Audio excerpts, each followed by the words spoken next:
Now, to look at some of the decisions that we made and their impact on individuals and congregations, let me start with the budget. The budget of the General Convention has over 600 line items. It's $141 million, meant to cover 3 years. It's a triennial budget because it's a budget between conventions, so it's a 3-year budget. So that's $47 million every 3 years. And the budget reflected all of the problems and all the opportunities that we share with the rest of the world and that are unique to our own church at this time. One thing about the budget is that this budget for this triennium is $12.5 million smaller than the previous triennium. That's 8.5% not there. There was theological turmoil took its toll. Economic turmoil took its toll. There is the general slippage of mainline denominations. There's a demographic slip. Almost, with only 2 or 3 exceptions, every domestic diocese, that is in the continental United States or in the 50 states, in the 50 states, almost every domestic diocese is shrinking in membership and in average Sunday attendance. The loyal in this church remain loyal. Pledges have increased even as numbers have gone down. The total amount pledged has increased even as numbers have gone down, but they have not kept pace with inflation. So the budget had a huge problem to address.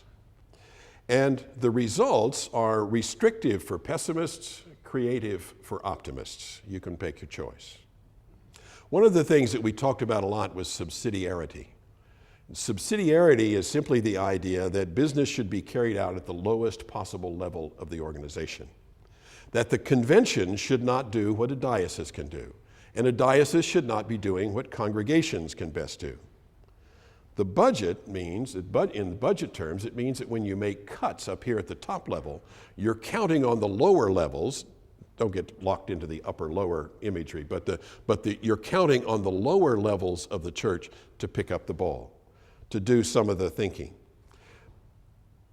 The General Convention level, many staff reductions, less money for meetings, less money for the meetings of our bishops, of the interim committees.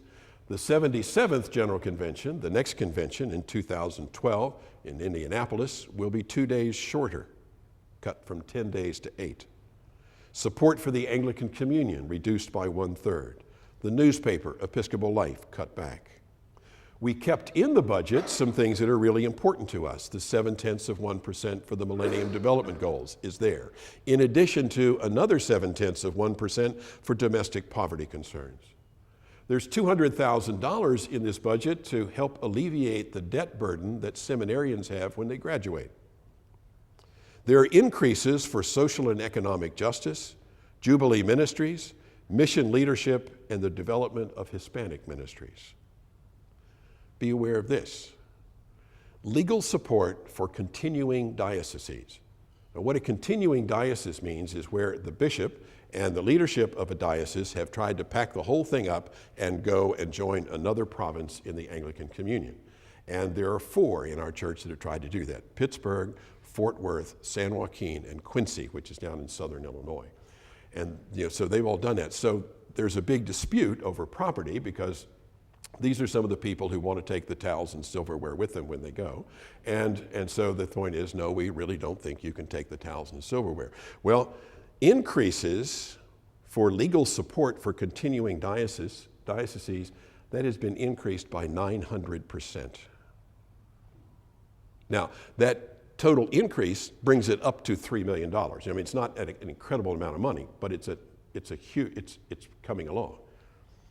Also, clergy disciplinary costs and legal assistance to dioceses general, like our Diocese of Virginia, where we have questions about property with churches here that are trying to take the towels and the silverware with them when they go, that has increased 122% to $4 million. Those two together constitute 5% of the budget total. That's a factor. It's a factor in life. Now the budget is the best that it could be under the circumstances in which we find ourselves. As a deputy to convention, I support it. As a member of this church, I support it, but I support it with regret. The pressure that we feel economically may make us more creative and it may make us more frugal, and that's a wonderful thing. But that same pressure has required us to cut what a corporation would call research and development, which is for us the thinking that is done in committees, interim bodies, the House of Bishops meetings, and conventions. We have cut research and development while greatly increasing our protection of property. Protecting static assets while cutting research and development is not a good thing for a corporation. It's not a good thing for a church. There is a great burden then placed on the creative exercise of subsidiarity. That the things that used to be done at that higher level now has to be done at our level. And if we don't do that, if we drop that burden, then we will come under the judgment rendered by Stephen Rose many years ago, who once said that a church, quote, which spends 70% of its money on buildings and 70% of its talk on reforming the world has got to be hypocritical. So if we don't do that work at our own level as a diocese, as congregations, those larger questions, we will fall under that judgment.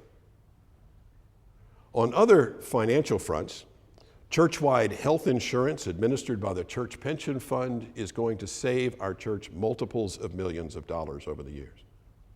Another thing that we did is that we required that pensions be paid to laypersons who work in our church as much as 20 hours per week.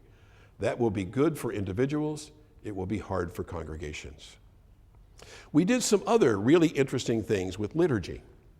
We authorized a major reworking of that wonderful resource we have called Lesser Feasts and Fasts, changing its name to Holy Women, Holy Men, but it is a great way for us as a church to be in touch with and hear the stories of the people who have gone before us, whose lives in fact enrich and inform us.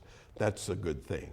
Another really good thing is that we approved a wonderful pastoral resource called Rachel's Tears and Hannah's Hopes. And these are prayers and liturgies at times of miscarriage, abortion, and the death of a child in birth. It's a wonderful pastoral tool.